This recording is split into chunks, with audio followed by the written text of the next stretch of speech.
Welcome to the Business Blast podcast. I'm your host, Tyler Wagner. This episode is brought to you by Authors Unite. Authors Unite provides you with all the resources you need to become a successful author. You can learn more about Authors Unite and join the free community at authorsunite.com. Now, let's jump into the episode.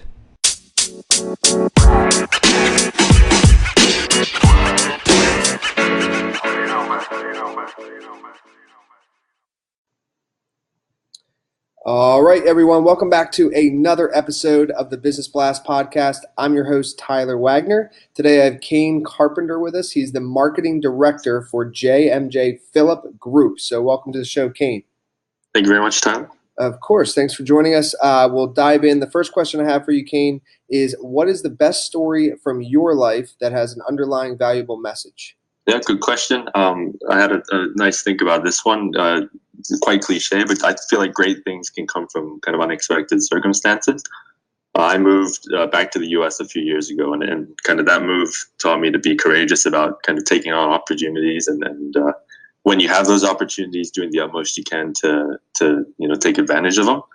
I had done a few different things after graduating school and coming back to the States. I didn't really know what I was going to do with my career, and JMJ Phillip was kind enough to give me an opportunity, and I've done my best to take advantage of that opportunity. And then, of course, joining the group's been one of the best decisions that I've ever made. I've made friends and mentors, and they've helped shape kind of the way I know I'll apply myself professionally for the next couple decades. And so I didn't expect that coming in, but being courageous about taking on that opportunity in a field that I knew very little about, I think has been one of the best decisions I've made, and that's quite a nice message to take from that. And what's the most valuable piece of information we should know that is within your expertise or industry? Yep. Being in kind of the executive search career services space, I'm exposed to professionals and their careers kind of every day. A big thing that I've learned is the value of tenure. And, kind of we see the people that reach tops of organizations, you've got to be very strategic and patient about kind of how you navigate careers and ladders and things like that. It's very easy, especially early in people's careers, to take short-term wins, take a little bit more money here and kind of jump around. But what we see time and time again is that, the executives and the kind of thought leaders that reach the top of organizations are very patient and tactical about the way they get there. And even if that takes, years and years. So that would be the advice. And what's your best piece of overall business advice, so not necessarily industry specific? Yep. Sales, revenue generation is hard, and business is hard. And so, coming from a marketing standpoint, it requires a lot of kind of constant effort across an entire marketing program to drive sales consistently. So a lot of the times, we fall into it. I've seen businesses fall into it where you run an ad, you see an uptick in sales and think that you've cracked the code for kind of how that business will grow and things. And so there really is no magic pill for kind of how to solve the puzzle of revenue generation for any business. And so, one thing that I've learned over the last few years is that, having a kind of comprehensive marketing program that's always on, targets multiple channels, is probably the best way to drive consistent sales. And that would be kind of the advice there. And if you could give your younger self one piece of advice, what would that be? Yep. Be patient, disciplined, and master a craft. Our founder is a mentor of mine, and that was one of the first things that he said to me when I first joined the organization, and it kind of rung true, and it stuck with me. And it's so, when we're younger, we think that we can do a lot of different things and do it well. And I know I fell into that trap where, I was like, I'm going to do everything that I possibly can, and I'm sure I'm naturally gifted at something. And then that'll be the thing that I'll do. But the reality is that kind of mastery of any craft takes years and years of applied effort. And, the earlier that somebody can understand that, that's, an advantage, because that's the earlier that you can start to apply kind of the required energy to get good at something. And that's the only real way to reach kind of professional satisfaction, personal satisfaction. And kind of going a little bit in a different path, but in your opinion, what is the key to happiness?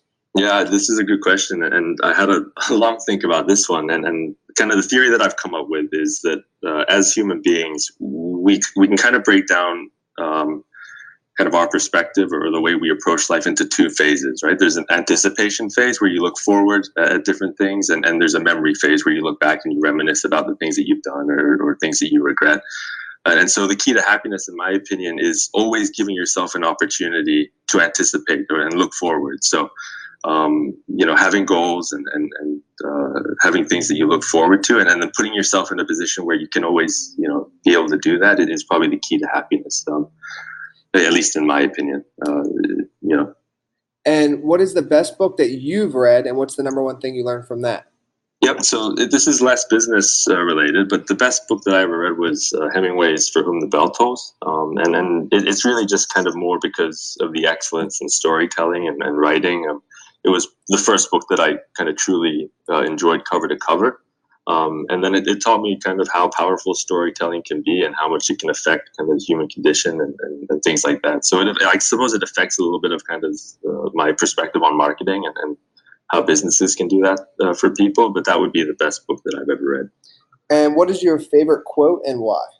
Yep. I've heard this quote paraphrased a few different ways. But the one I found today was someone once told me the definition of how on your last day on earth, the person you could have been will meet the person that you became. And so that quote, of course, it's a big motivator. Whenever I see that quote or I think about that quote, it always pushes me to strive to better myself. Even if that's kind of reading a couple pages of a book before I go to bed, or just constantly striving to close that gap between, hopefully the person that I am and then, eventually the person that I ought to be. And so it's a good motivator. Definitely, man. That is an amazing quote. Thank you for sharing that. The last question I have for you before we let you go is, where's the best place for people to find you online? Perfect. So I'm on LinkedIn and Twitter and all the different kind of social platforms. I also have a little website called CaneCarpenter.com where I do a little bit of writing on marketing tips and things like that. So those are the places that I'd recommend. Perfect. Thanks again, man. We really appreciate you coming on. No, thanks, Tyler. Appreciate the opportunity.